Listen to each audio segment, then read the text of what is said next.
Welcome, Big Ten fans. This is Big Ten Ted Live.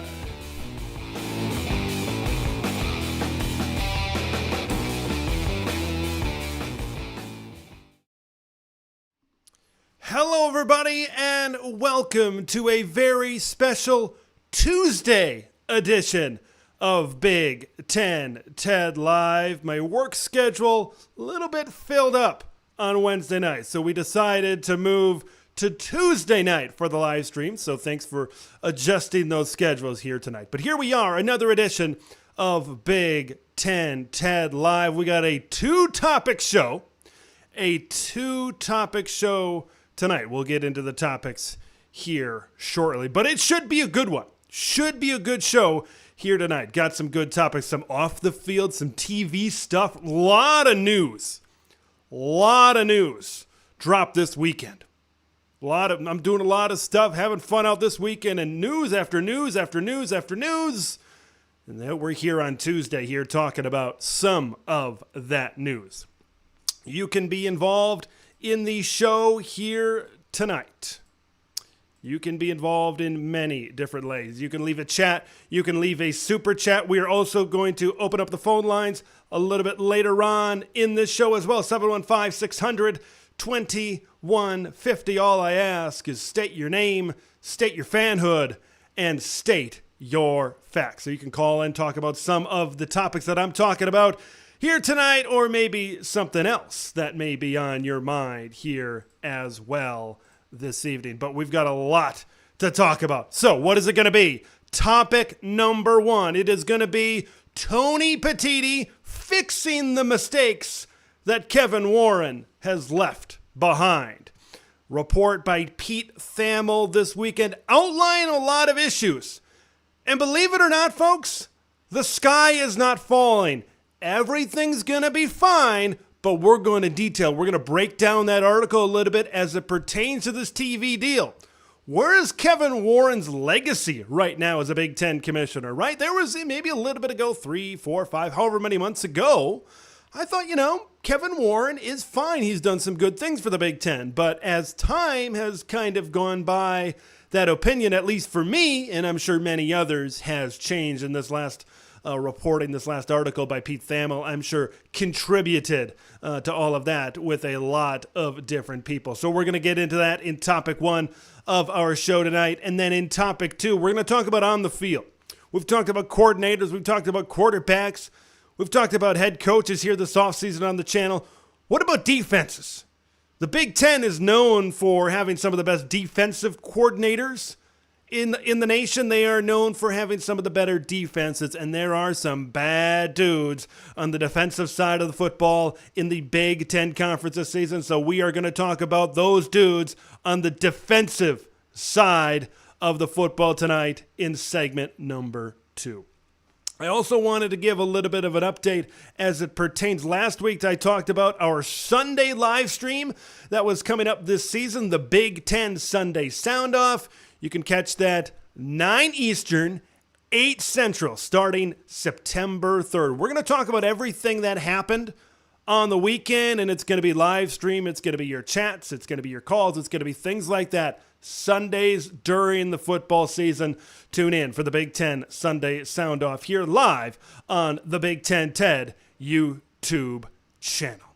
A lot to talk about. It may be May 23rd, but man, September, late August, when Minnesota and Nebraska kick off, it's going to be here before you know it, folks. So there is going to be a lot of news here coming down the pike. So Sundays during the football season, the Big Ten Sunday Sound Off, 9 o'clock Eastern, 8 o'clock Central, because in the past, I've done a lot of the reaction videos, and the reaction videos on Saturdays are very popular, and those are still going to be a thing, but I'm really going to focus on the big games this year on those Saturdays. Saturdays continue to get busier and busier as you get older, kind of thing. So that Sunday live stream, it's kind of reserved for maybe those other games that I wasn't able to cover on Saturday. Sometimes I'm not a big NFL guy, but when I look at Sundays, I kind of watch a lot of these college games back that I maybe wasn't able to catch. Sometimes in a time slot,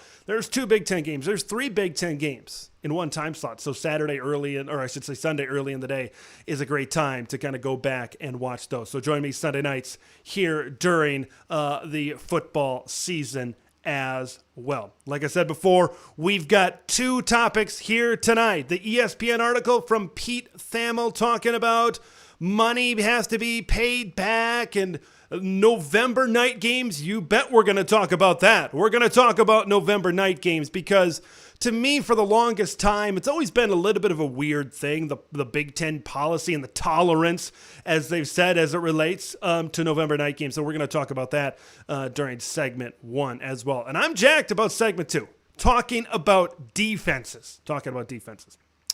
Good stuff here tonight. Chats, super chats, phone calls. You know how to get involved here tonight. So let's talk about segment number 1. And this is all about the Big Ten TV deal and the Big Ten transition from one commissioner to another. So that's where I want to start. Now, before I kind of get into the ramifications of the article, before I get into the ramifications, kind of my thoughts and really break down what this all means, I want to get into the nuts and bolts. I want to get into the facts, the big points, the big talking points in this Pete Thamel article. First off, you're going to pay back about $70 million, right? That's the one number that I think we all have to focus on right now. So here's the first thing.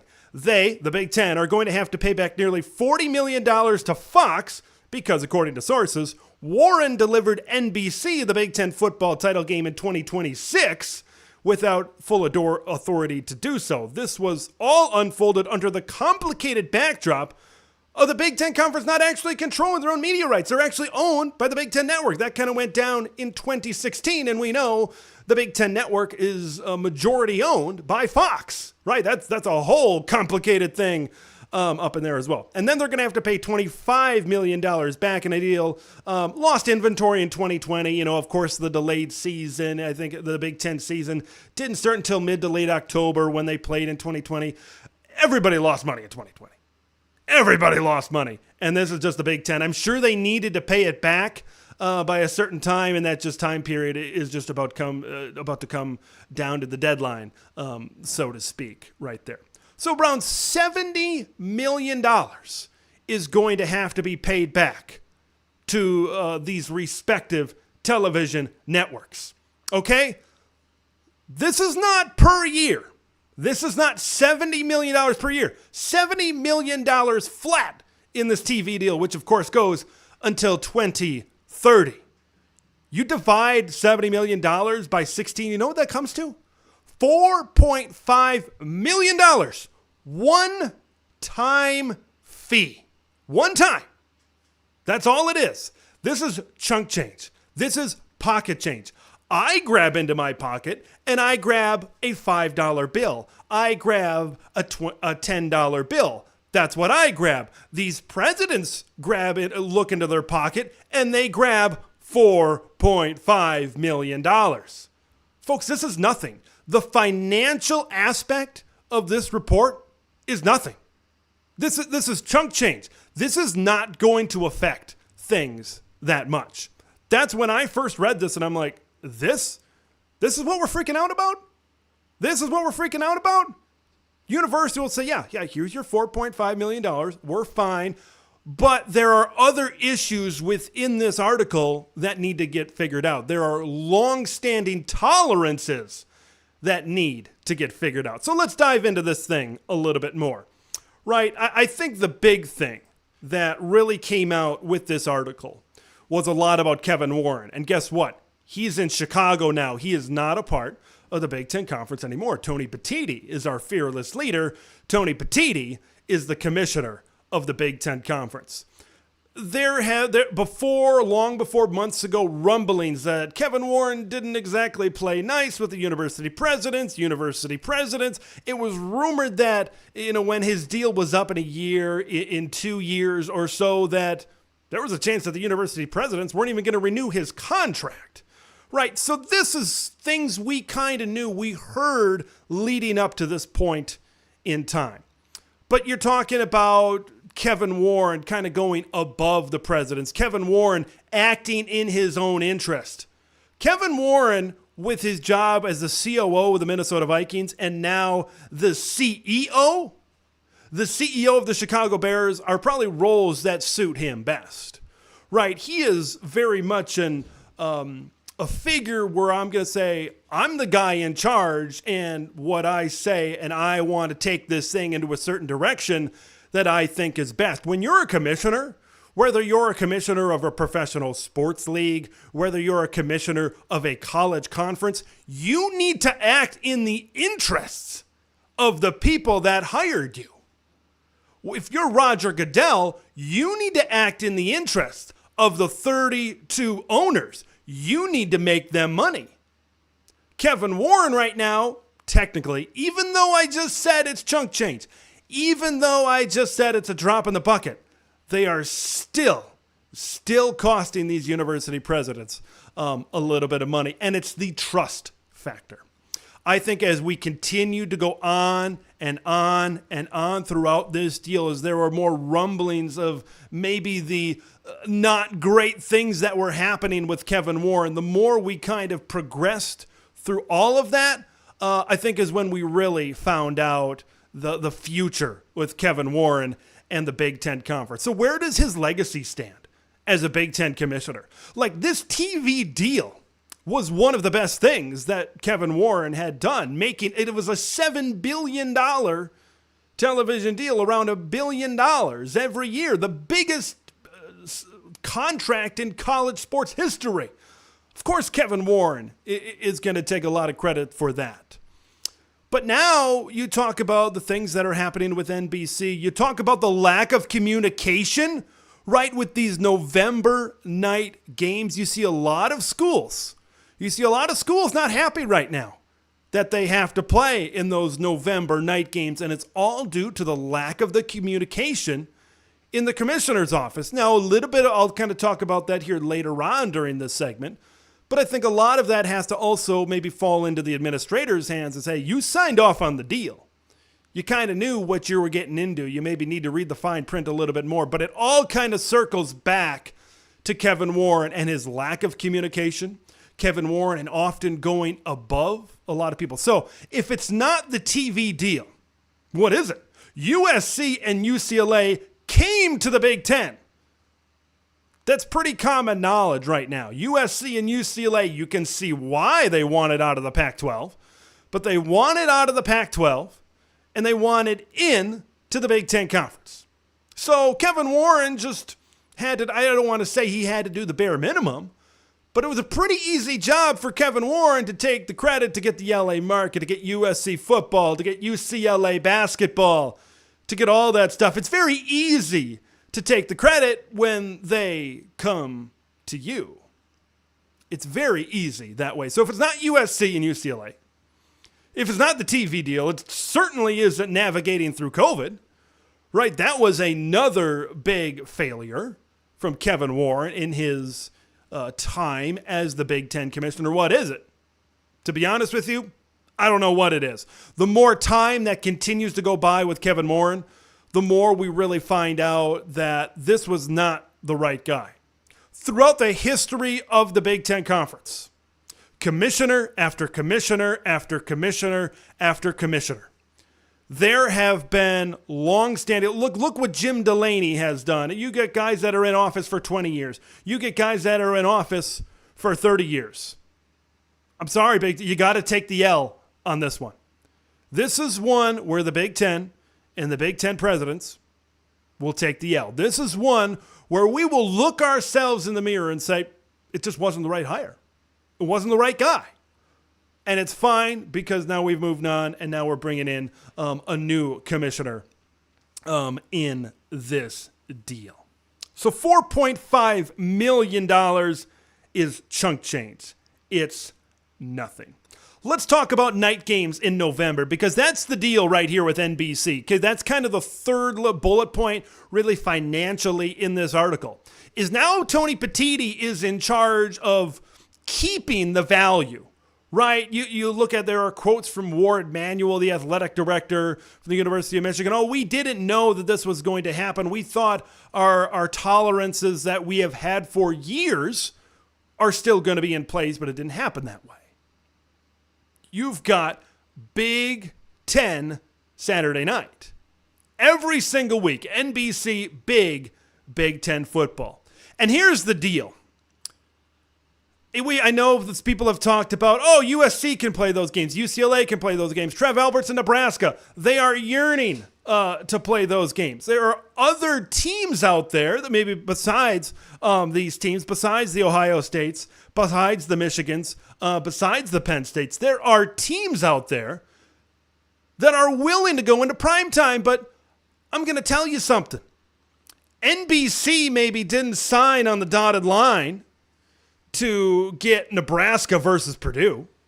NBC didn't sign on the dotted line to get other schools not by the name of Ohio State, not by the name of Penn State, not by the name of Michigan. They invested a bunch of money into this deal because of these schools that they were getting, and especially late in the season when so much is on the line. Kevin Warren's inability to communicate this. Now, I think this is one area. I mentioned maybe the shortfalls of Kevin Warren in the first part of this first segment, but I think this one goes both ways. When you sign off on a primetime deal with NBC, you got to know you're going to play night games in November, and you got to know when you get to that point in the season, you got to understand that Ohio State versus, say, Penn State, or Michigan and Penn State, which is the third last Saturday of the season this season, right? Michigan plays Penn State, they play Maryland, and then they play Ohio State. You got to think those games, you're going to want, NBC is going to want some of those big time, prime time, big programs in the Big Ten on their network. It's the Ohio State, Michigan, Penn State, and Michigan State right now that are putting up a little bit of a stink with playing night games in November. And from what I understand, these tolerances, they've been weather related, they've been logistics related, driving back and traveling back in weather after this night game is over. I'm going to say this about night games in November. I don't see it. I don't see why this is a thing. And we need to evolve as a conference. Look, I understand why maybe this was something earlier in time. But now where you've got all three time slots of Big Ten football, and there you look at the Ohio States, the Penn States, the Michigans, the Michigan States are saying, well, we're going to make concessions to make it work. Well, you're going to make concessions because you want that money.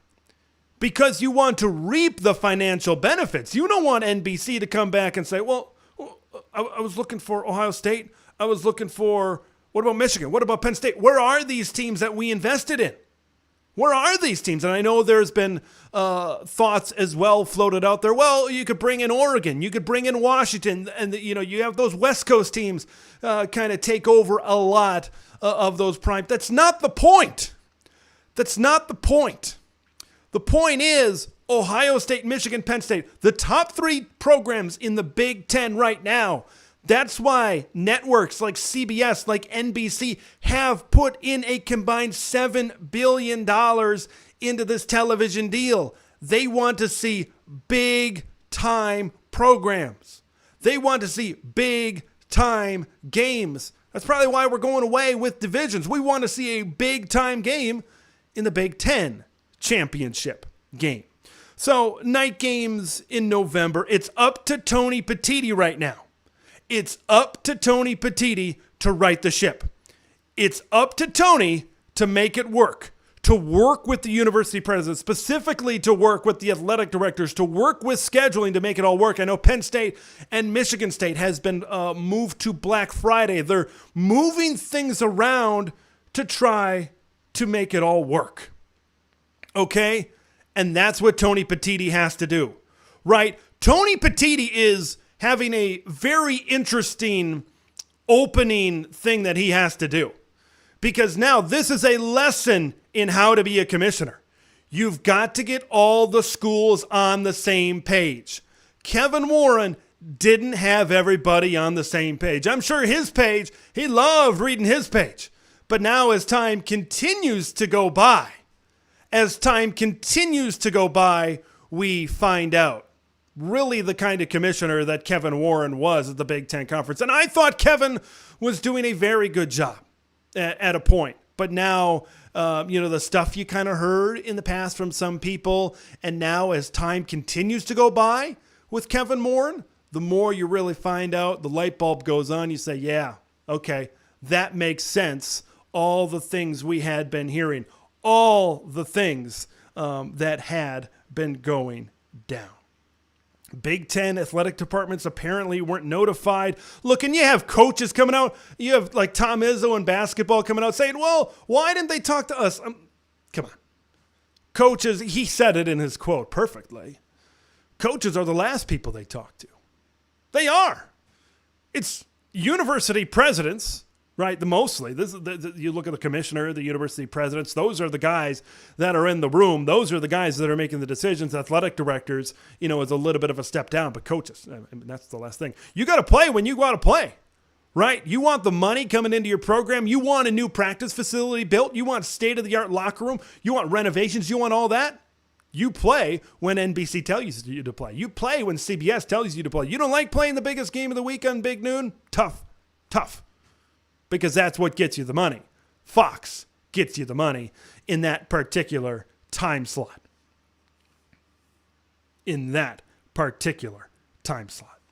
So let's kind of wrap it all up. We look at this article. And what is it? It was a big deal when it came out. A lot of people that maybe have other shows that focus on other parts of the country, that focus on other teams, other conferences, things like that, that says, oh boy, Big Ten's in trouble. No. This is barely anything. The only thing, the significant things in my opinion, that come out of this article is the whole night games in November. And this is something that the traditional powers in the Big Ten, your Michigans, your Ohio States, your Penn States, they're going to figure it out. They're going to be flexible. Now they said, well, these are short-term things that we're going to figure out. No, you're going to be playing games on NBC. You're going to be playing games in prime time. That's just what's going to happen as this television deal progresses its end. As we get closer to 2030, that's exactly what's going to happen. It's going to be very interesting to see how Tony Pettiti really works this out. I would expect we've seen some scheduling changes, mostly moving games to Friday. That's a lot of what we've seen thus far. I would not be surprised to see more of that. It would not surprise me to see more shifting in the schedule to try to make this thing work. It's not a big deal, folks. Some people make it a big deal, and that's fine. Maybe on the surface it looked like something, but you really take a deep dive into this and you really think about it, the Big Ten is just going to be just fine. These universities are still going to be making 99% of this television deal. Everything's going to be okay, folks. Everything's going to be okay. All right, let's get in to some comments. Thanks for stopping by here on Big Ten Ted Live tonight. HD90 Dog checking in here tonight. Need to clear my graphics so we can see what HD90 Dog here has to say this evening. The Big Ten welcomes the University of Southern California. Yes, we do. Folks are concerned about travel, but it's going to work. It's going to be easier time zone travel if Oregon, if Washington kind of end up joining the conference. That's going to make things a little bit easier for them. Maybe not as much travel going across multiple time zones. But as of right now, I think it's going to be okay, just as HD90 Dog spouted there. Badger and Bournemouth fan checking in here tonight. The ESPN story is a nothing burger with cheese, ketchup, pickles, and a whole mess of Big Ten sauce. Yeah, I agree for the most part on that. You got to figure out what's going to happen with November. I think the plus, the success that maybe the Big Ten can take out of this is say, hey, Kevin Warren is old news. Kevin Warren is the past. We need to get Tony Pettiti on board with all of the schools. We need to get Tony Pettiti in the right situation so we cannot have part 2 of this, and I don't think we will have part 2 of this. Gerald McKinley. Travel's going to get better with more West Coast teams. Yeah, with Oregon, with Washington. Yeah, I have a video coming out about what Ted Carter said in a Tom Chattel interview with the Omaha World Herald. I'll have that video later on during this week on the channel. He's saying maybe, do we need 4 Pac-12 teams? I've been back and forth about Stanford and Cal. But that comment really sparked my mind. Okay, if they go Stanford and Cal with Oregon, with Washington, and you look at 4 teams out in the ACC, that's a 24-team conference. That's not out of the realm of possibility, I think, right now. I think maybe they're going back and forth on those Bay Area teams right now. There's a lot of benefit, but what do they bring athletically, I think, is something to say here. Check it out.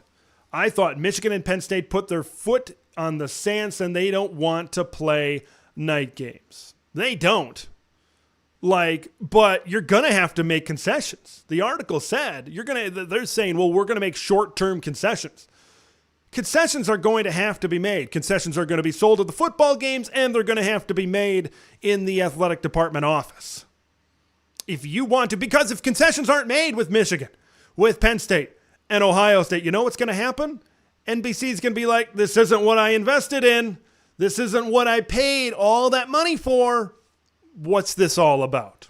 So they're going to play. That's how I feel about this. They're going to play. It's just a matter of how much they're going to play. And you look at those teams. You look at Michigan. You look at Penn State. You look at Ohio State. Sorry, Michigan State, you're not in that category right now, even though I know you were one of the teams that didn't want to play a night game.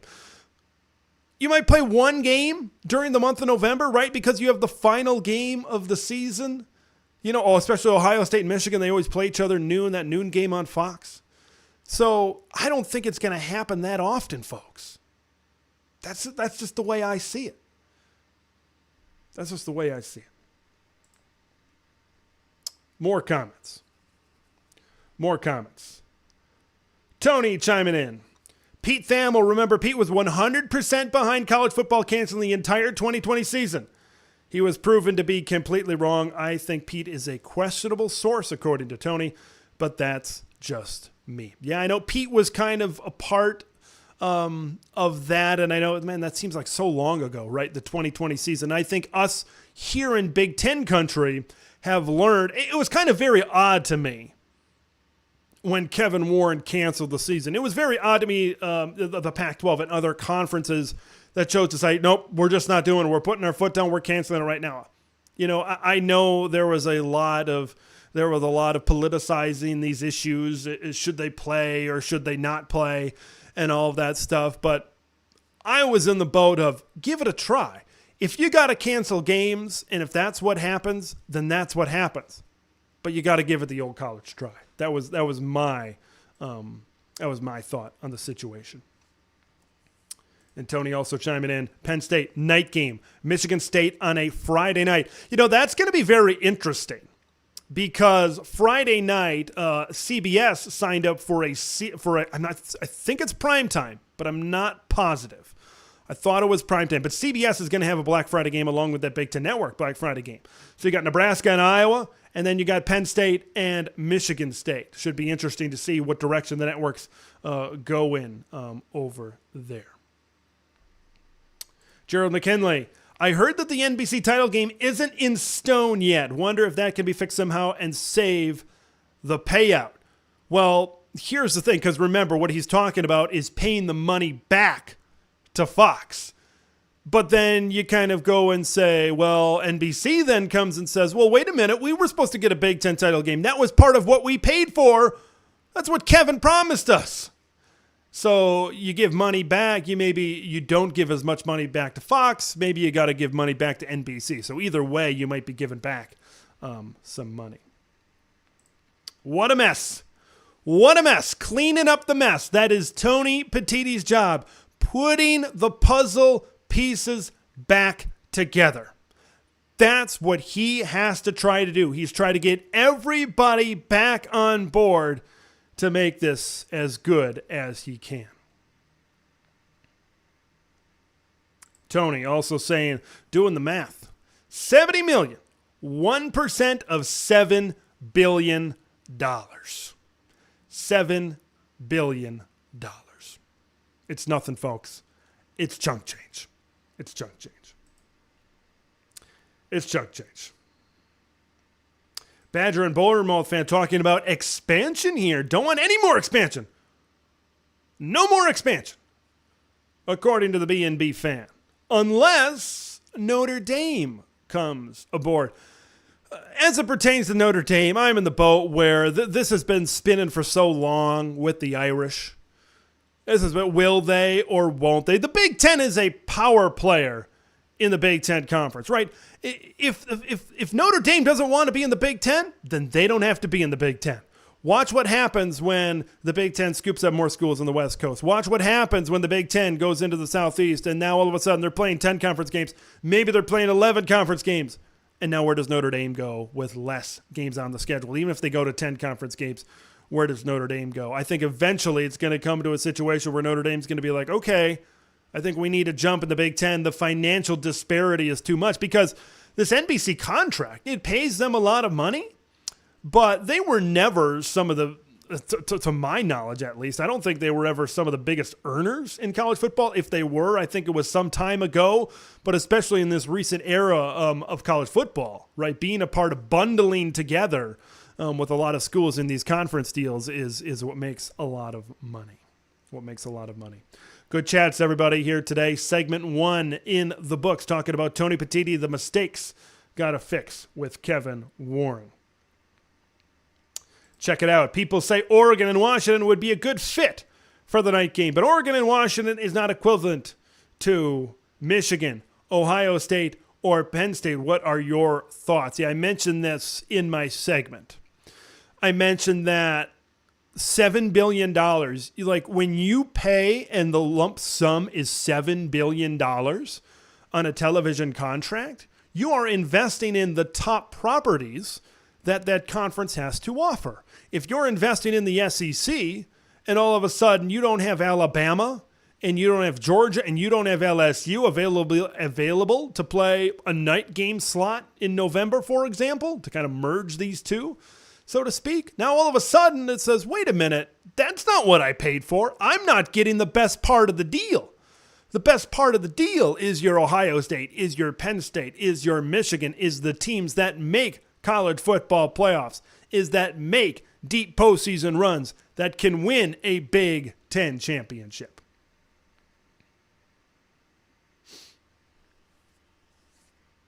These seem like two different issues as well. Tony kind of brings this up as well. $70 million has nothing to do with expansion. If there's expansion, the money will come from outside the current deal. No school is taking less to expand.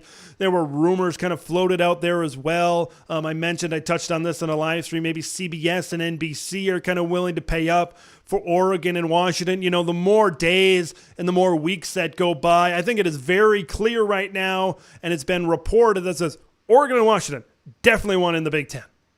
And it appears, assuming the money is right, that the Big Ten would want to have Oregon and Washington. So what are we waiting for? What are we waiting for? Well, we're waiting for a Pac-12 media deal is what we're waiting for.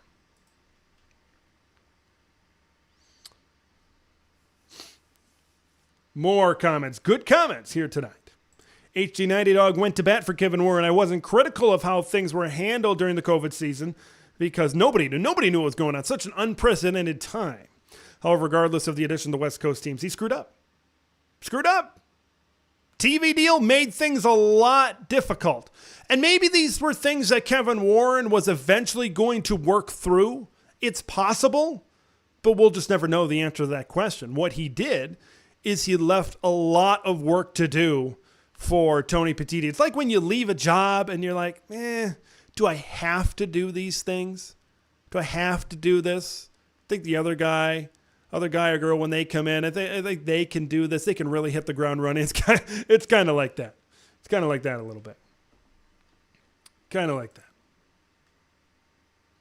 You talk about weather outside. Cold games. That's what Big Ten football is all about. Badger and Bournemouth fans sitting in cold games in Madison.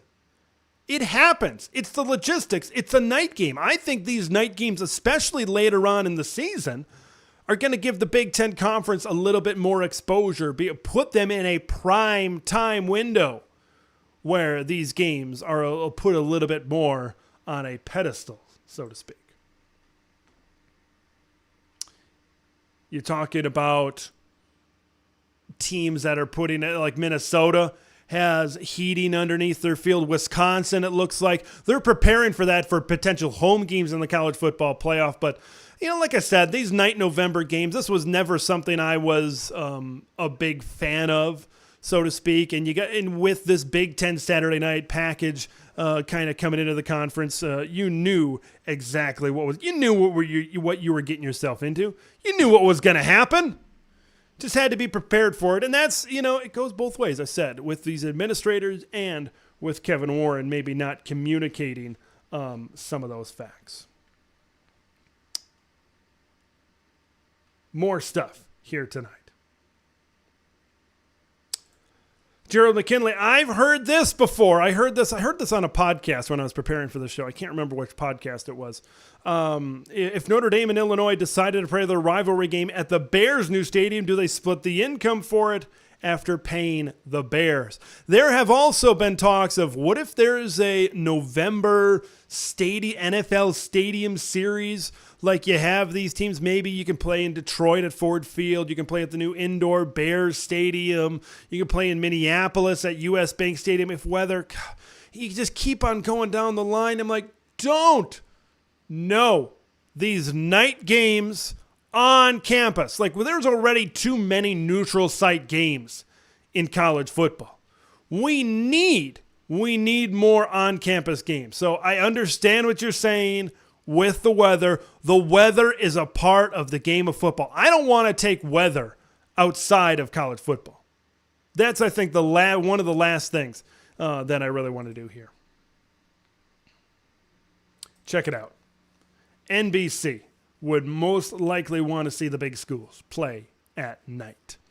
And I think we're still figuring it out. It appears now. I thought there would be a rotation where Fox would have the game of the week pick one week, then it'd be CBS, and then it'd be NBC.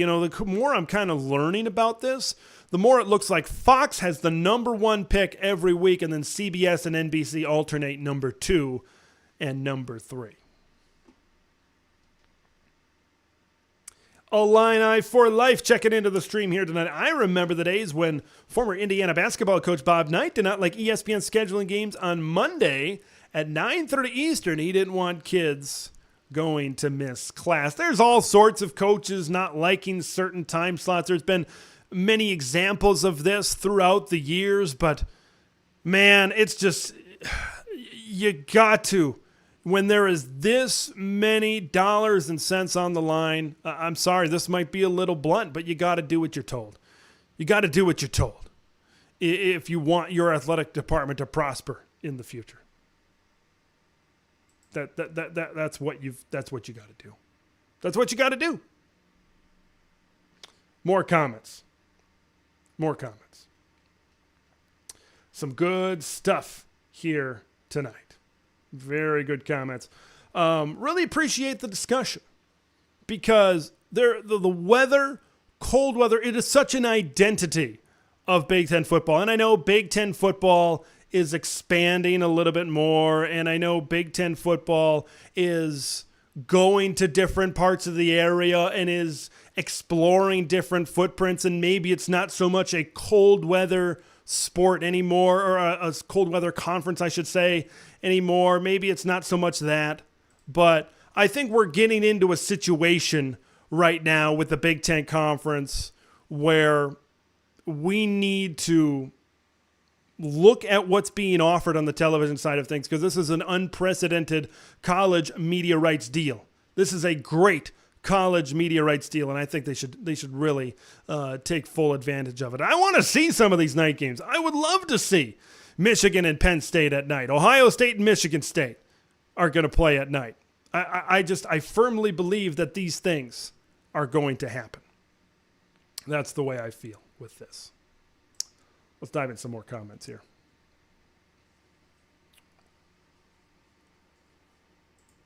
Ted, I respect Notre Dame wanting to be the independent, but I hear the Irish administrator starting to discuss having to join the Big Ten per always Irish. You know, as long as you've got that ACC deal. Like, I believe that ACC deal is really, and I know there's been talk recently about that ACC deal and where things are going to go with other ACC schools and the University of Notre Dame. But as long as that ACC deal is in place, it's going to be fine. It's going to be fine. It's going to be fine. Matt Troop, 70 million divided by 14. I did divided by 16. I suppose USC and UCLA wasn't a part of this. He's saying 5 million per team spread over the contract to 7 years. This is the math I did not do. So thank you, Matt, for doing this math. It is $715,000 for each school each year. And if you add the partial portion of USC and UCLA, even less. So, you know, it's chunk change. The financial part of this, when I really dug into this article and when I really read it, I'm like, financially, this is nothing. Yeah, we screwed up. This is the price that maybe, from a university president's point of view, this is the price that maybe we have to pay for making the wrong hire. This is the price that we have to pay for it not working out with Kevin Warren. Just didn't work out. And that's fine. And that's fine. More comments. Crab cakes and football. We've got some Maryland love in the house tonight. The president signed off on something they didn't read. You know, and that is the part where this is twofold. You didn't read the fine print, even though these things aren't really fine print, so to speak. But you didn't read the fine print of the contract. I think the blame on that goes both ways. Pettiti will fix it. And part of the fix is doing what's best for the Big Ten, period. I agree with that 1,000%. I have full faith. Should I have full faith in Tony Pettiti? Should I be in a wait and see type of mindset? I don't know. Maybe. But for some reason, in my gut, I have faith that Tony Pettiti is a much better, just based on his experiences, I just believe he's much better handling these types of things, handling what he did with Major League Baseball, working with owners. What he did, developing the BCS, working with big-time college administrators to make this thing happen. Based on his experience, I believe in Tony Pettiti that he can do the right thing, and I believe he's going to be the guy to fix all of this. And to be honest with you, this is when the report came out. You got to think right from when this deal was done. Maybe Kevin Warren was working on these things, but you got to think right when Tony Pettiti came in office as the president say, hey, look, okay, here's the deal. This is the situation we got. This is just when it was reported. Don't all of a sudden think this is kind of when we first heard about it. And now, everybody's scrambling to get things done. No, this has probably been working on this for a while. Just because something is reported on a certain day, that's not when this all of a sudden started. Maybe sometime in some instances it's true in other reporting, in other news. But in this instance, you got to think Tony Pettiti was informed of this pretty early on. And you talk about Tony's bringing up the remodeled Beaver Stadium as well. You talk about a lot of Big Ten stadiums that are going under remodels, that are talking about weather, that are talking about just all of these things that need to be done, really, to host playoff games, to better accommodate. I think that's maybe where these things are. It's the logistics. It's accommodations. When you talk about these night games in November, when the weather gets colder, is the in-stadium atmosphere, the in-stadium experience, things like that. And you got stadiums like Wisconsin, like Penn State that are going through this. that are making this happen, that are doing these remodels, that are doing these renovations to make it work. To make it work. Badger and Bournemouth fan, why is everybody afraid of the weather? Aren't we always wanting Southern teams to play up in the cold?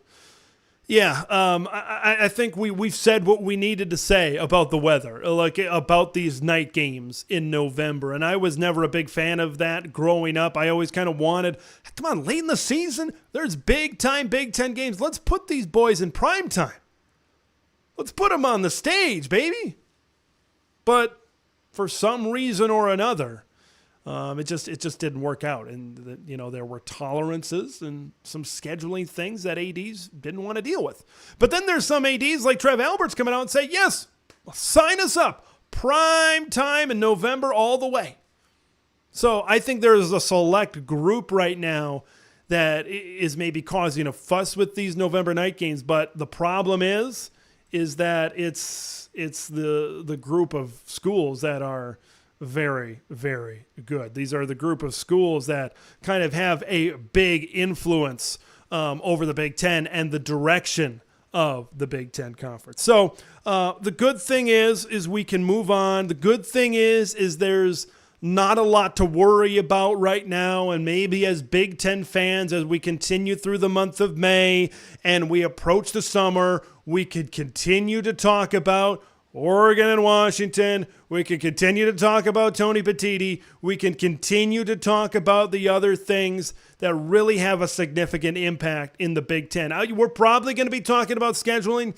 You probably think in the weeks and the months that continue to go by, there's probably going to be more out of this night games in November deal. What kind of concessions are being made? What kind of scheduling adjustments are being made? You got to think that those things will probably happen. But we'll see. We'll see as we continue to go down here. David Kreitzer joining in here tonight. Gotta throw off my graphic again here. I'm all for Florida State and Miami as the final two if we wait for them in 2036. I feel pretty strongly that the Big Ten's going to get at least one Florida school.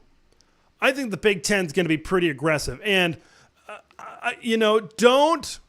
don't be fooled by that second day of ACC meetings where everybody walked out with a smile on their face and everybody was, yay, rainbows, unicorns, ACC pride, all that stuff. That's not, I think, the reality of what's going on in the ACC. I still think that you still have to watch out for the Magnificent Seven. You still got to watch out what's happening in the Grant of Rights. And Jim Phillips, former athletic director at Northwestern, he's got a lot on his plate right now as the commissioner of the ACC to try to keep these schools, to try to give them some incentive right now. It's going to be unequal revenue sharing.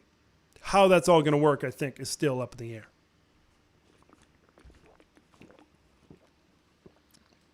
Good comments here tonight. Good comments.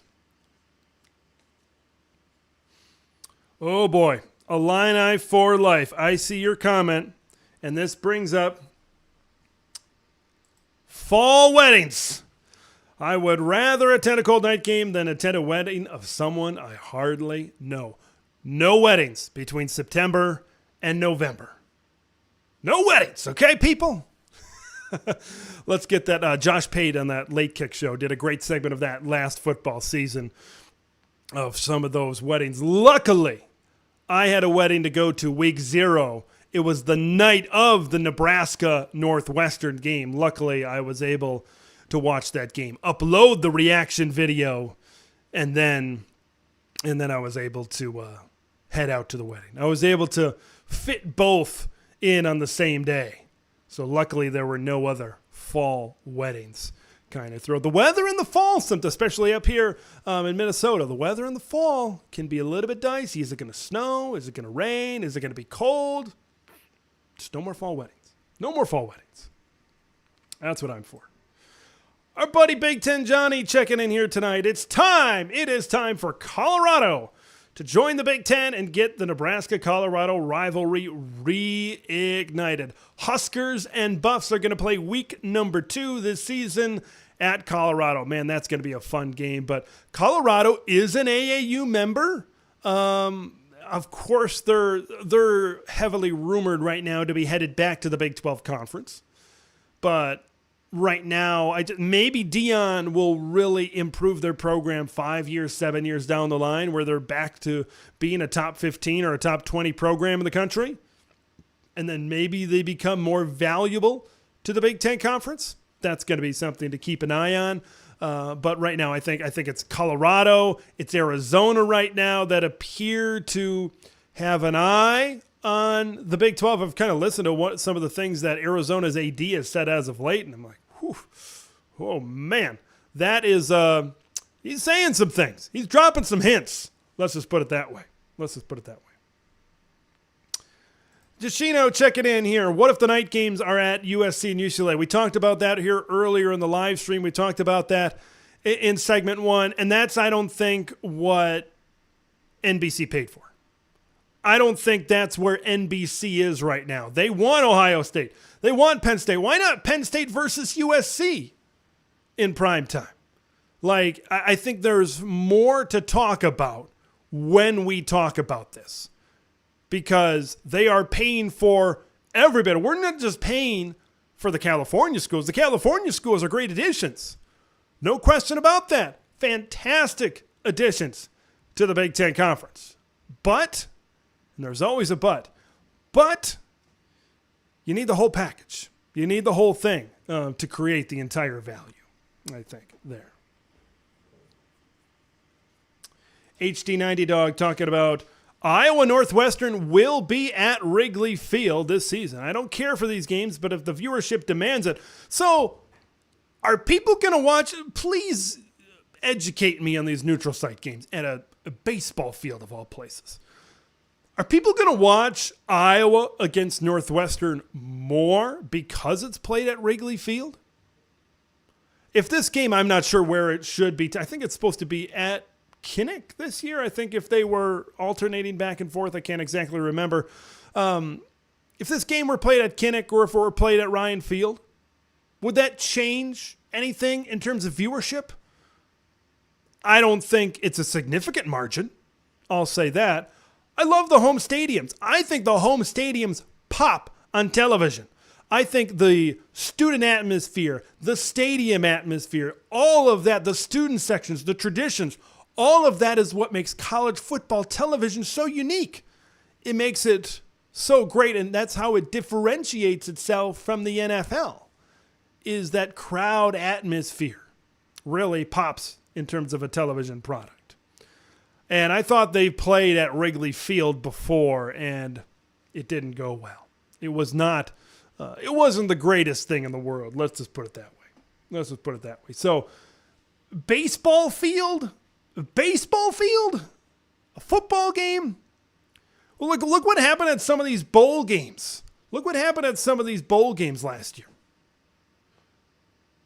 Where, like, was that a Yankee Stadium where Minnesota's playing Syracuse, where the turf is just getting ripped up. These games are not meant.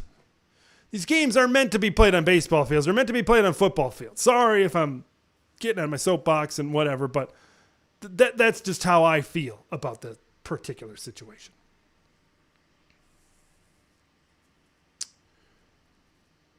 Donnie chiming in. Do you think we're going to get news on June 30th? Big Ten joining Oregon Ducks and Washington Huskies.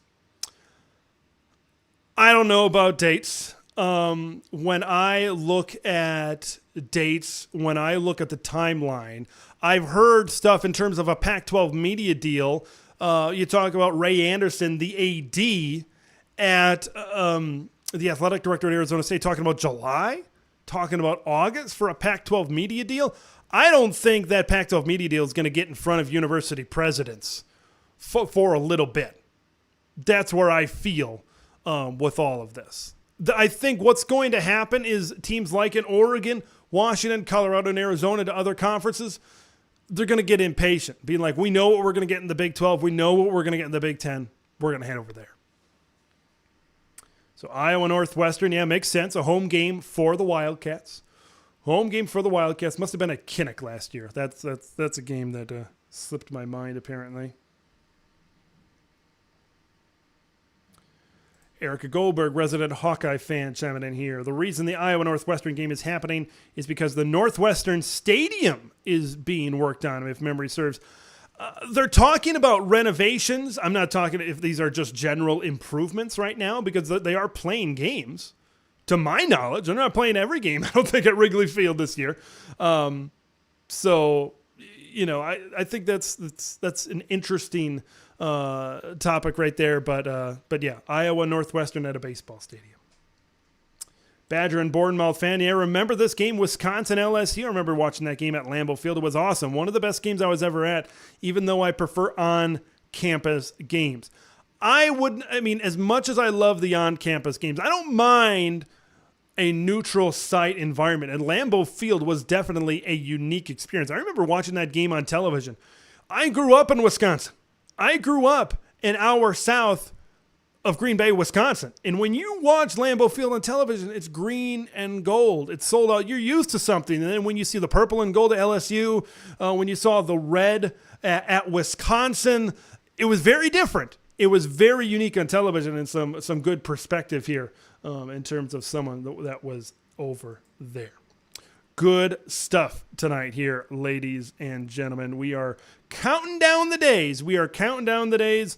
Until the Big Ten Conference. We are under 100 days until college football is back in the Big Ten Conference and nationwide. Thanks, everybody, for being a part of Big Ten TED Live on a special Tuesday night edition of Big Ten TED Live. Next week we should, TBD, but next week we should be back on Wednesdays. Not positive yet with the old work schedule. But I think the week after that is when things get back to norm, and I'm not going to be working so much with the local baseball and softball schedule kind of coming to a close here at my day job. So Wednesday. So I want to talk about what's coming up on the channel this week. We're going to be talking about Ted Carter's comments, what it means for future Big Ten expansion. They see foreshadowing some stuff. Going to be talking about USC Athletic Director Mike Bone. That's on Friday, right? He resigned as the athletic director at USC. What does that mean? Because the AD that's going to be coming in is going to have to know there are going to be unprecedented challenges in Southern California, right? Of course, going to a new conference, going to the Big Ten Conference. So that hire is very key in terms of the athletic director over there at the University of Southern California. Then I'm going to be talking, this video will drop tomorrow. The National Labor Relations Board, a federal committee, filed a complaint against USC saying, hey, those student athletes, they should be employees. So lot to dive into, because that's a very interesting topic and something that could maybe gain steam here in the next couple of years. Also going to get to tonight, we're going to talk about defense, right? We're going to talk about our off-the-field topic here on Big Ten TED Live. We're going to talk about our on-the-field topic. We're going to talk about the defenses in the Big Ten. Who are the best defenses in the Big Ten? Who are some players to watch out for? Who's going to improve? Things like that. So that is coming up here in our second segment of the show.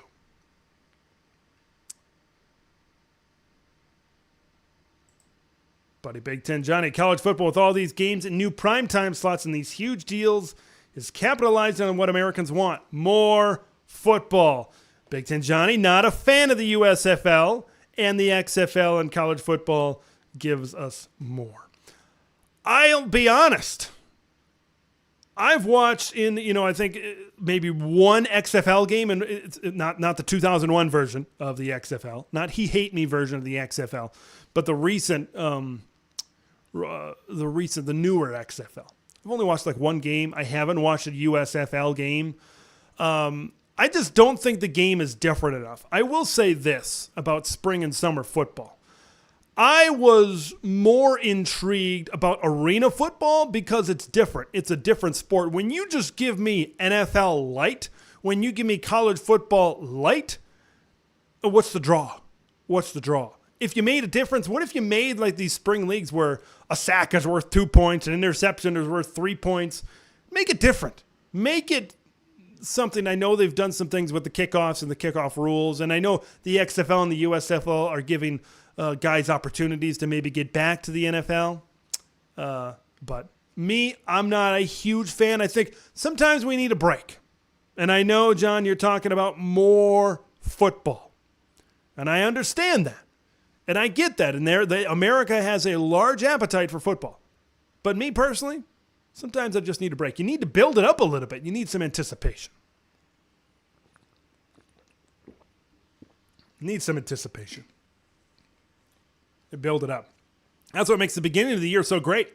At the college level, at the NFL level. Badger and Bournemouth fan, if players became athletes, college athletics is dead. Most schools will just get rid of sports. Well, there's a lot to unpack there, and I'm going to save that for my video tomorrow, so go ahead and watch that because there are a lot of ramifications.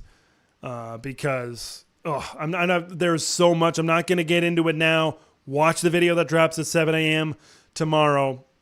I go into a good amount of detail. Maybe not the full details because that would be a 30-minute, 40-minute video kind of thing, but it would definitely change the game as we sit here right now. Jason now chiming in. Get rid of field goals. That's what I would do if I was the XFL. Make teams go for it more exciting. What if you got rid of the kicking game altogether? Got rid of punting? Got rid of field goals? Got rid of kicking? That could be something that could maybe draw in more people as a different kind of football. A different kind of football. Northwestern has I've seen this lakefront, I believe, view outside their practice facility. Looking to upgrade Ryan Stadium. They're going to actually shrink the capacity to 35,000 people of a renovated did I say Ryan Stadium? I meant Ryan Field. Ryan Field is the name of the venue down there in Evanston, Illinois. Down there in Evanston. Good comments here tonight, ladies and gentlemen, here on Big Ten TED Live. Topic 1 in the books. The Big Ten is going to be just fine. The Big Ten is going to be cool, everybody. Let's move on to segment number 2. And this is all. We've talked about head coaches. We've talked about coordinators, offensive coordinators. But it's time to talk about the defensive side of the ball. It's time to talk about defense, ladies and gentlemen. Defense, defense, defense, and one more time, defense. Now, when you talk about defenses in the Big Ten Conference, you cannot utter one more breath without talking about the University of Iowa.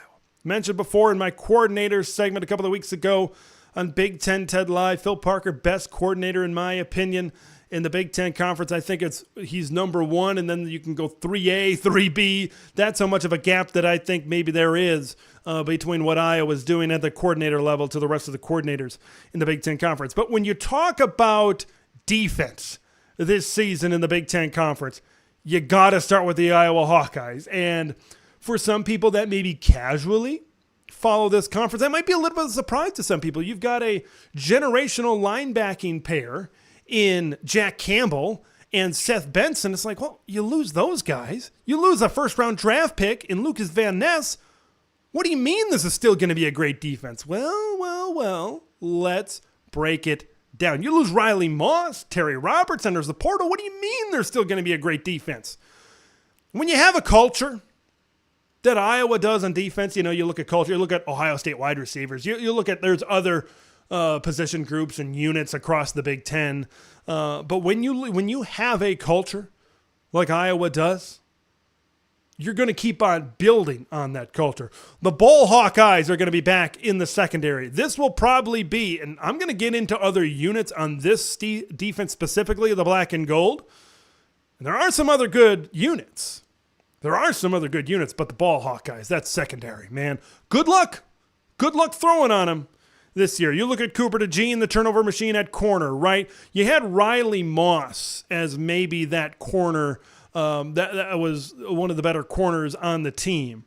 And now Cooper DeJean is going to slide into that spot. Of course, Cooper DeJean was obviously a very big part of this team last season. I believe led the team in interceptions, and that's why I call him the turnover machine, what he did taking the football away last season. So at the safety spot, you look at Quinn Schulte, You look at Xavier Nwamka, right? A highly recruited, I believe he was a 4-star, top 100 guy coming out. And you look at the combination at safety there of Quinn Schulte and Xavier Nwamka. Man, that secondary is going to be real good. It is going to be tough to throw on those guys. They have some of the best. Cooper DeJean in recent rankings, one of the top, I think it was 50, one of the top 50 players in all of college football. But it doesn't stop there. It doesn't stop with the secondary because it keeps on going with the defensive line. It's one of the deepest defensive lines in the Big Ten Conference. Logan Lee and Noah Shannon, those are your guys on the interior, right? Lucas Van Ness was kind of in that spot last season, but I see Logan Lee, I see Noah Shannon. They definitely got some reps last season, but they're going to step into much bigger roles this season. And then you look at the edge. Look at the edge. Look at Deontay Craig. Look at Joe Evans. Those guys coming off the edge. Number 1 and number 2 in sacks. They combined for 13.5 sacks last season. So there's going to be pressure off the edge coming off of this defensive line. Okay? And then you bring in maybe a transfer at linebacker that not enough people are talking about. You bring in Nick Jackson, second-team All-ACC. Last year, 104 total tackles, 7 tackles for loss, and 5 sacks. From the defensive line to the secondary and the linebackers. Now, when you lose guys like Campbell and Benson, of course, like they went into the portal, they got a really good linebacker. I think as a total unit, the linebacking core will have to develop a little bit more because I love the depth of the defensive line. I love what they have in the secondary. They have some really key players, some really good players in really key spots right now. And they're going to keep on building off of that and building off of that. And if there's one thing we know, I said it with Joe Rossi as well at Minnesota, but it definitely is taken to a new level with Phil Parker. He's going to develop guys, maybe guys that are in their first year starting, maybe guys that we aren't talking about right here, right now. They're going to develop as time goes on. This is going to be a better unit as time goes on. So you got to, when you talk about defense in our beloved B1G, you got to mention the Iowa Hawkeyes. They're going to be one of the very best in the conference. I want to talk about Ohio State. Tons of talent. Tons of individual talent. This was a team that was middle of the road against the run last season. This was a team that was 4th in the Big Ten in passing defense. It was a solid defense, but with the talent they have on this roster, this should be more than just a solid defense. Maybe it's year number 2 under Jim Knowles where this Ohio State defense can really make leaps and bounds forward. When you look at JT Tuimoloau, had one of the best games I've ever seen out of a defensive lineman, right? That game against Penn State last season. You look at Jack Sawyer, you look at Michael Hall, Tommy Eichenberg, and Steele Chambers at linebacker. Right? Steele Chambers, honorable mention, all Big Ten. We know what kind of a linebacker Tommy Eichenberg is as well. One of the best players, one of the best defenders in the Big Ten. Over there in Tommy Eichenberg. We talked about the defensive line. I'm waiting to see in the secondary. That's where I'm at with the Ohio State Buckeyes. But when you factor in this front 7, this is a front 7 that should attack. But how will they fare? It all comes down to Michigan. Right? Can they be physical? This Michigan offensive line is going to be really good. Once again, folks, it's going to be really good. So you got to get into a situation right now where they are going to have to be tough up front. I look at their pass rushers and I look at the ability to get in the backfield on the pass rush and I see good things from Ohio State. But you're going to have to be tough against some of these teams in the Big Ten Conference. Let's talk about Illinois. Oh my gosh, they lost so much. They lost Sidney Brown. They lost Devin Witherspoon. But it's about the front 7 once again with the Illini. When you look at that front 7, man, they got some bad dudes on the defensive line. Johnny Newton, Keith Randolph coming off the edge. They run a 3-man front over there at Illinois, and those guys are the bookends of that defensive line, and man, are those guys good. It's as good as it gets up front. When you talk about a tandem of defensive linemen, it's as good as it gets with Johnny Newton and Keith Randolph at Illinois.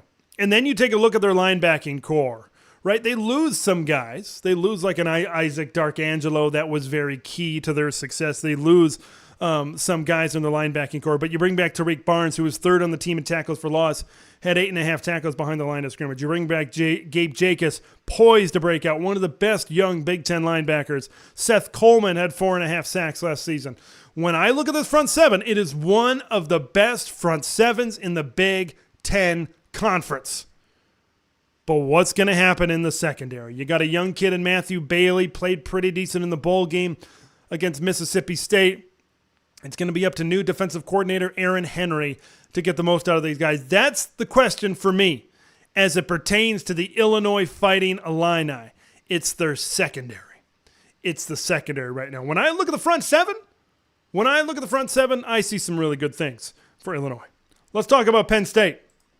Penn State, once again, you take a look at good individual players, and this is a good defense. But once again, you kind of see a trend from last season.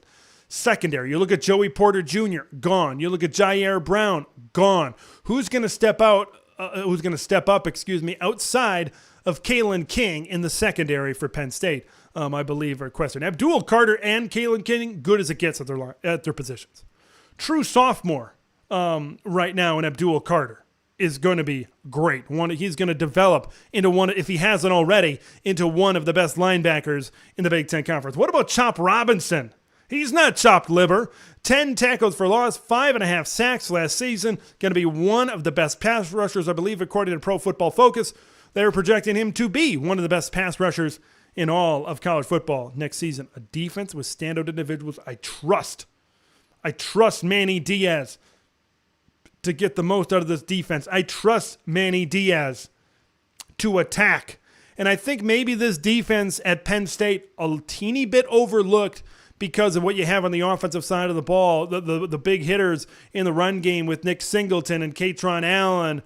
And then, of course, there's a lot of hype surrounding Drew Allar on offense. Maybe the Penn State defense a little bit overlooked. They're going to be one of the better defenses in the Big Ten Conference. Michigan has a stacked linebacker room. Junior Colson and Michael Barrett, 1 and 2 in total tackles last season at Michigan. They are back this season. Oh, and then you just go out and you add probably Nebraska's best linebacker talent-wise in Ernest Hausman. You go and add a great edge rusher in Josiah Stewart, the transfer from Coastal Carolina, I believe. Secondary is probably one of the better ones in the Big Ten with Will Johnson, with Mike Sandra still. How about Rod Moore? 71 tackles and 4 interceptions last season.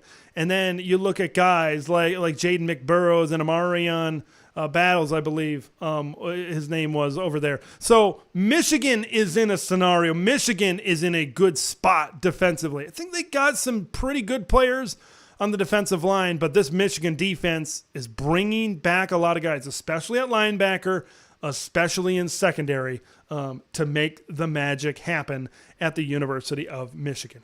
Just want to touch on other defenses as well. Those are some of the defenses that I really like in the Big Ten Conference this season. But I want to talk about maybe defenses that maybe could take a step back, maybe could go in a different direction, so to speak. Wisconsin. Right, Jim Leonard had done so much for the Badgers and had them being one of the best defenses in the Big Ten and the nation the last couple of seasons. New scheme, more defensive backs, and this is a Wisconsin team that's a little thin at the defensive back position. I don't know where exactly they're going to be at DB depth-wise, and that kind of scares me a little bit for them. I think, what they got in the front seven linebacking core. Mei Jung Meta is pretty good. I think Jordan Turner and CJ Getz, they've got decent linebackers returning. Their defensive line is, I feel pretty confident saying this. I think the Wisconsin defense is going to take a step back this season. I think if Wisconsin runs into trouble, I think if the Badgers run into a little bit of trouble, it could possibly be defensive related. New scheme, turnover, new personnel. You lose your best two players on that unit in Keanu Benton and Nick Herbig. Right, when you talk about Wisconsin and you talk about their defense, you talk about the pass rush, especially Nick Herbig, what he'd done the last couple of seasons. You look at Keanu Benton really coming on late to really improve his draft stock this last season. Where is the Wisconsin pass rush going to come from? I think that's going to be something to keep an eye on for them. I believe there's a lot of pressure on that offense to really deliver. It's kind of flip-flop from what you've seen from Wisconsin in the past. You know, there's other teams. Michigan State, I think, is going to be improved in the front seven as well. That could be the strength of this team at Michigan State. Jayshon Barham at Maryland, right? He's an all Big Ten performer. Maryland is a team to watch out for, folks, and he's a player to watch out for in all of this. It's going to be a fun year of defensive football in the Big Ten Conference, and I am here for it, and I am extremely excited for it. Let's dive into some comments. You know Eric is going to be jacked. You know she's going to be excited, saying, got to start with Iowa when you talk about Big Ten defense. Tony, Iowa's defense is so good because they're not afraid to gamble. So that's the thing. When you are an aggressive defense, you leave yourself vulnerable. But Iowa and Phil Parker and the scheme always, it seems like, always has their bases covered. And rarely do the Hawkeyes get burnt. Rarely. The times that they did, you look at, like, for example, the Nebraska game last year, that came after the Cooper DeJean injury, is really when Nebraska started to get a lot of momentum going. So they usually have all their ducks in a row defensively. Dallas Schwartz chiming in. Iowa, Purdue will be stout on defense. Michigan should be too. Crying Ryan will be out of Columbus after losing a third straight to Captain Khaki Pants. You know, Ohio State, it's their secondary, like I said, that's maybe a little bit concerning right now. They've got the talent up front. Can they put it all together, I think is the question for the Ohio State Buckeyes right now. We got Mike chiming in, friend of the channel. Mike, Matt Rule has the perfect players now for Tony White's 3-3-5 system. Go Big Red. You know, when I look at this, I see a solid Nebraska defense. And that's, you know, a couple of years ago when they were the best 3-9 team of all time, this was a defense under Eric Shenander that was in the middle of the conference. It was a solid defense. Like, you looked at how the defense played against Ohio State. You look at how the defense played even against Oklahoma. Like, in that season, they were pretty good. I think it's going to depend how on a lot of these transfers. You look at MJ Sherman coming over from Georgia. There's a lot of SEC other transfers on this team. How are they going to impact this team? Where are they going to step up? I think that's the big question for that Nebraska defense right now. We saw them gave up a lot of yards on the back end of their defense. Their tackling was not very good. Can they change all of that? That was the question with Mickey Joseph. That was the question with Bill Bush towards the end of their run. Can they wrap up on a tackle? Can they fix this in a couple of short weeks? It got a little bit better, but it didn't get significantly better. Can Tony White change the culture in an offseason to really improve this defense? I like what Nebraska has on the offensive side of the ball. I look at the Huskers this season, and I think it's a success if you get to 6-6. And anything up from there, I think is gravy for Nebraska. I know Nebraska fans are going to want more. You look at this guy, you look at all the changes they've made, and there's going to be a lot of anticipation for the Huskers. But getting to a bowl game would be a good year one, the good step in the right direction for the Huskers.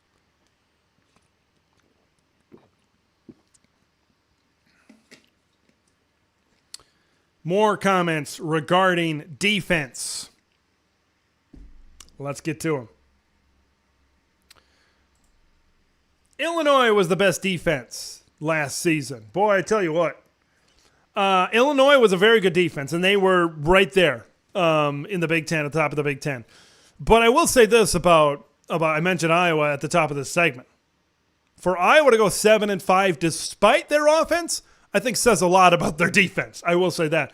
But Illinois also is very much in there. They're going to be in the conversation as one of the better defenses in the Big Ten. I don't know if they're going to be quite as high as they were last year, but if Johnny Newton and Keith Randolph and some of these guys, like if Gabe Jacobs really develops like people think he's going to, this could be a really good Illinois team. John Berger is in the house here tonight. John Berger, also talking about John Berger, an alumni of the University of Wisconsin-Madison. Very word. 4 and 5 corner freshman, defensive line, linebacker, and safety are cool. This is going to have to be a team. Like I was just saying this.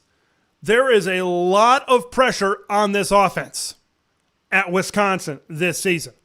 A lot of pressure because you're bringing in a coordinator that has put up big numbers. You're bringing in a transfer quarterback that has brought in big numbers. Braylon Allen has put it, you look at all the receivers that they've brought in.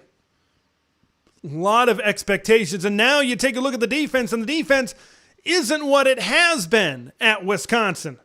So where are you going to be at Wisconsin? I think that's going to be the question. Where are the Badgers going to be on defense? That's going to determine, I believe, a lot of the success of the Wisconsin Badgers this season. If Wisconsin can get that going, then maybe good things could happen. But if you're expecting this much out of your offense, what happens when it's just not there anymore? What happens when your offense just doesn't have a good day and it's an off day? And Tanner throws a couple of interceptions and maybe Braylon's injured. You never know. Things happen. You're going to need your defense to step up at times this season at Wisconsin. Badger and Bournemouth fan agrees about the Wisconsin defense. Schedule is in their favor. But I mentioned this a lot. Look at the flag. They still got to play Illinois. They still got to play Iowa. They still got to play Minnesota. Watch out for Nebraska. I'm not predicting anything there. All I'm just saying is watch out.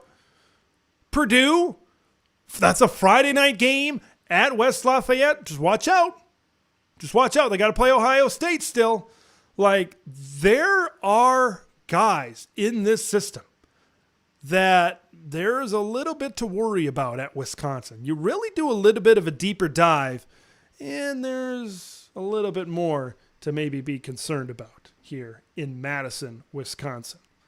And I was on board. I was very much on board, more on the offensive side of the ball, and I think there's a lot more to really look at as this goes along.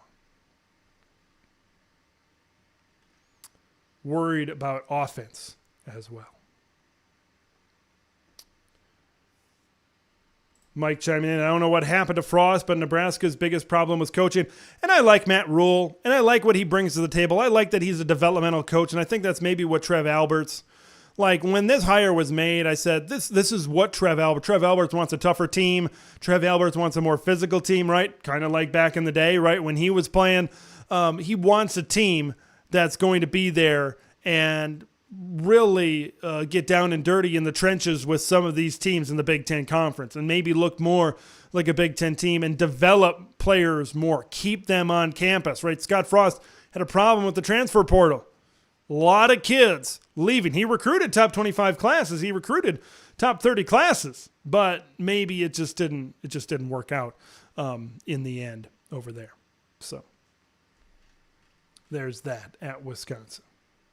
Any of the corners get hurt at Wisconsin, Badgers could have issues. Depth. I talked about some players, some freshmen that could have an impact. Wisconsin's got a 4-star safety.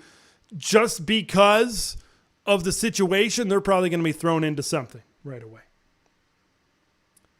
Yeah, I see transfer portal. Wisconsin, Minnesota, they're trying to bolster their secondaries with some stuff over there. Really appreciate everybody for joining in. Special Tuesday night live show here on the channel. This will do it for tonight's live show. TBD if I will be back next Wednesday. So stay tuned to Twitter. Stay tuned to all of the platforms for that to get that schedule. I usually like to put out the schedule for the live streams and the videos to come during the week. Usually put that out on Monday, sometimes on Sunday. There's going to be a lot of news. I just feel like there's going to be a lot of Big Ten news coming down the pike here in the coming weeks and the coming months. Big Ten Ted is where it's at. We've got Big Ten athletes. Could they be Big Ten employees? That video is coming tomorrow. We've got video about Mike Bone resigning as the athletic director at the University of Southern California. Okay, we've got all of these things that are coming down, these videos. We're talking about Ted Carter and his recent comments. So we're going to be talking about that as well throughout this program as well. So appreciate everybody for stopping by here tonight. Hopefully we'll get back to our normal time on Wednesday night next week. But until then, I'm Big Ten Ted. We will see you in the next one.